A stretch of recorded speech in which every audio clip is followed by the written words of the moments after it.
Le tout premier voyage que j'ai fait au Japon, c'était en 2000. J'avais à peine 19 ans, j'avais 18 ans et demi, je pense.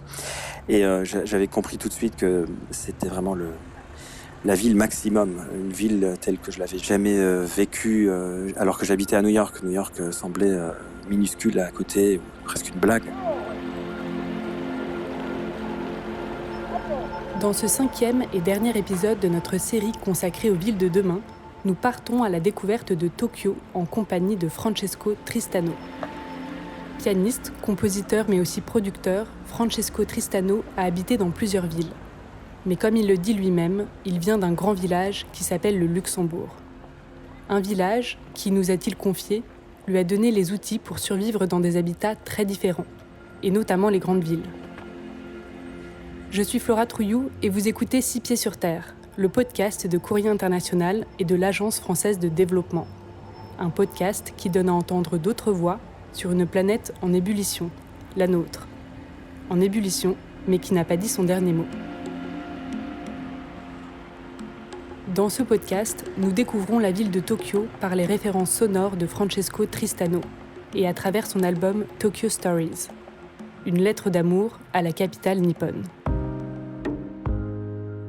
Il y a quelques quartiers spécifiques dans la ville qui sont devenus un peu des leitmotifs pour moi au fil des années. Et je savais que c'est une question de temps. Quand est-ce que je pourrais enregistrer mon hommage à la ville ?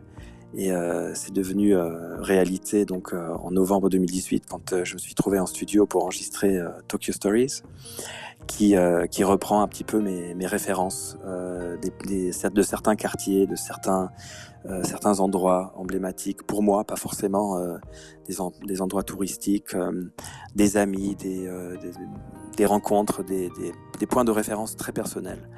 Quand en 2019 je suis rentré à Tokyo pour présenter l'album au public Tokyoïte, je leur ai expliqué que c'était pas du tout mon but de leur apprendre leur ville, c'est-à-dire je serais toujours un gaijin, je serais toujours un étranger, mais que c'était justement un hommage très personnel.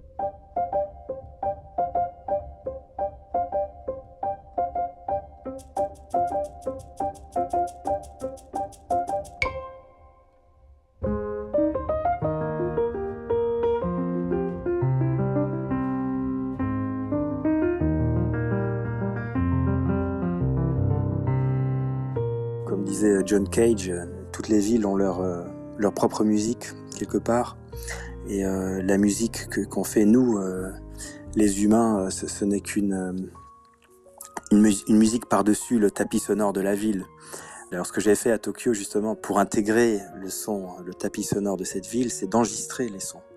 D'ailleurs, la majorité des morceaux, il y a des enregistrements de fond que j'ai réalisés en traversant la ville, dans la rue, à côté des temples, dans des restaurants, dans des magasins. Voilà, on traversait la ville avec mon ingé son, qui est parisien d'ailleurs, François Borin. Donc on était à deux avec nos petites machines et micros, et on traversait la ville pendant des jours, et on enregistrait à peu près tout ce qu'on pouvait enregistrer, dans l'espoir que ça pouvait rajouter quelque chose de personnel, et surtout quelque chose qui avait un rapport direct avec cette semaine d'enregistrement. Et donc finalement, voilà, ces enregistrements ont trouvé beaucoup d'espace sur la réalisation de l'album.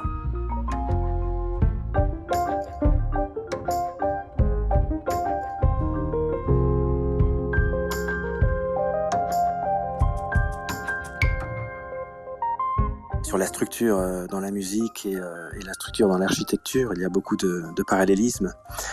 Ça commence, je pense, à l'époque baroque, voire même un petit peu avant. Il y a quelque chose de très géométrique, déjà dans la musique, évidemment. La musique, on peut la décomposer en nombres, en chiffres, en rapports, en ratio. Et après, évidemment, les villes, chaque ville a une géométrie particulière. Tokyo a la sienne, c'est une géométrie très décomposée, totalement incompréhensible. Je pense que bon, déjà rien que l'étendue fait que voilà, c'est un pays, hein. Moi, je suis du Luxembourg. Tokyo est plus grand que mon pays, alors que c'est une ville et elle compte 40 millions d'habitants. Mon pays compte un demi-million d'habitants, donc déjà c'est démesuré. La géométrie de la ville, pour moi, était totalement insaisissable jusqu'au moment où j'ai commencé à courir dans la ville et à ne plus prendre le métro. Donc à partir de ce moment-là, j'ai commencé à comprendre comment est construite cette ville. C'est une ville qui a des hauteurs, des vallées. C'est une ville où tout est circulaire. On se retrouve toujours dans des endroits, dans les mêmes endroits, mais parfois on pense que c'est le même endroit, mais finalement on est à l'opposé de la ville. Je pense que j'ai essayé de capturer un peu ces différentes géométries. Et peut-être que la musique, elle peut justement donner aussi une espèce de vue aérienne un peu de cette ville ultra compliquée à comprendre. Pour Francesco Tristano, les liens entre la musique et l'architecture sont évidents. Grand interprète de Bach, il a conçu un spectacle dans lequel la musique des variations Goldberg génère une ville digitale en temps réel. Bach était sans doute le plus grand architecte de la musique, hein, parce qu'il n'y a vraiment rien laissé au hasard dans les structures de Bach. Chaque œuvre de Bach est un édifice avec des fondements très solides, et donc le plus d'étages il construit, le plus solide la bâtisse, et c'est vraiment sans exception, quoi. Et donc pour moi, j'ai toujours trouvé que ce que Bach était, on pouvait faire une approximation à l'architecture, hein. Mon approximation dans Goldberg City Variations, c'était porté un peu sur l'idéal de la ville. Donc on a fait des recherches avec un ami italien qui est architecte et aussi ingé son pour créer une ville sur les variations Goldberg. Les variations Goldberg qui est une partition monumentale, hein, qui elle aussi est un édifice incroyable. Donc on a compté les notes, hein, pour voir à peu près où on en était. On était à peu près à 25 000 notes et on a divisé donc cette ville en 25 000 petits pas qui décident de la construction et de l'évolution de la construction de cette ville.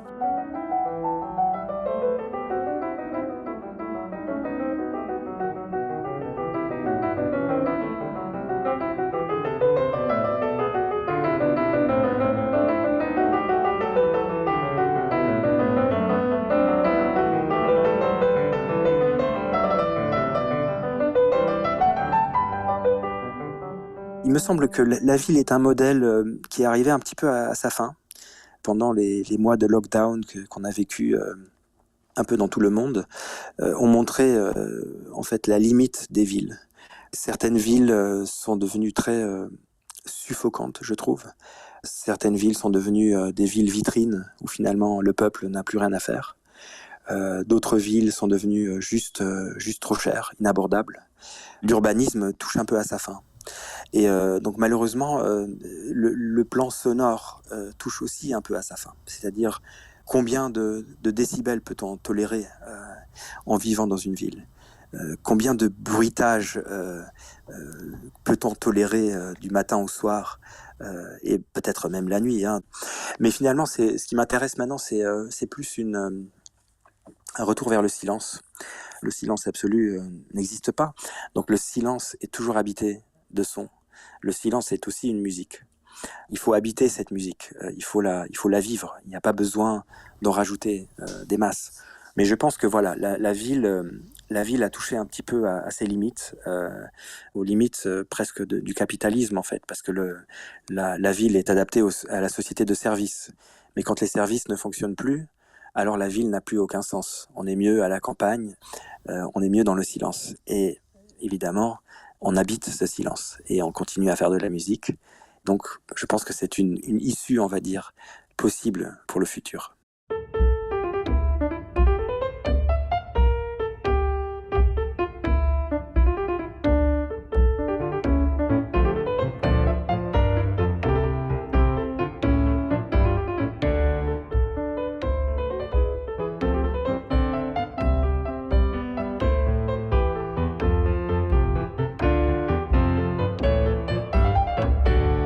La ville est-elle un modèle à bout de souffle ?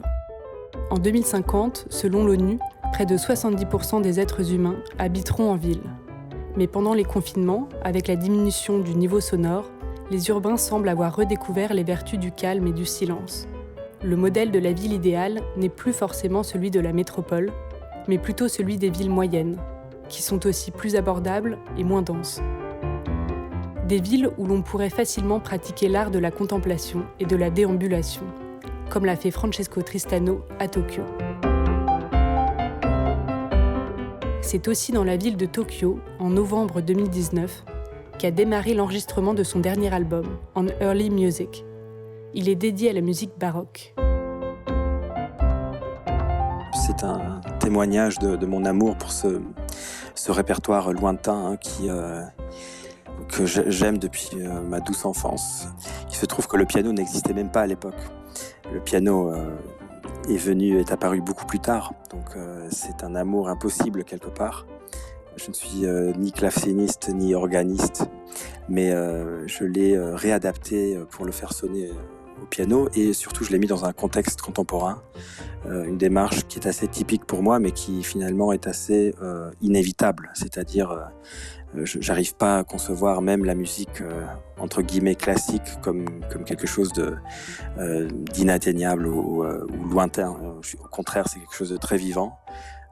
Même la musique classique était contemporaine à une époque, à son époque, c'est-à-dire tous les compositeurs composaient que de la musique contemporaine, donc finalement mes versions, mes interprétations doivent être contemporaines aussi.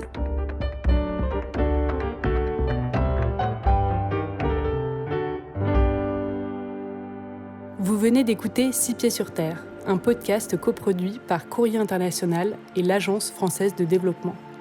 N'hésitez pas à vous abonner sur les plateformes de podcast. Cet épisode a été réalisé par Antoine Dabrowski. La musique est signée Lions Drum, tirée de son album Kagabas. Et quant à moi, je vous donne rendez-vous pour notre prochaine série de podcasts. À bientôt.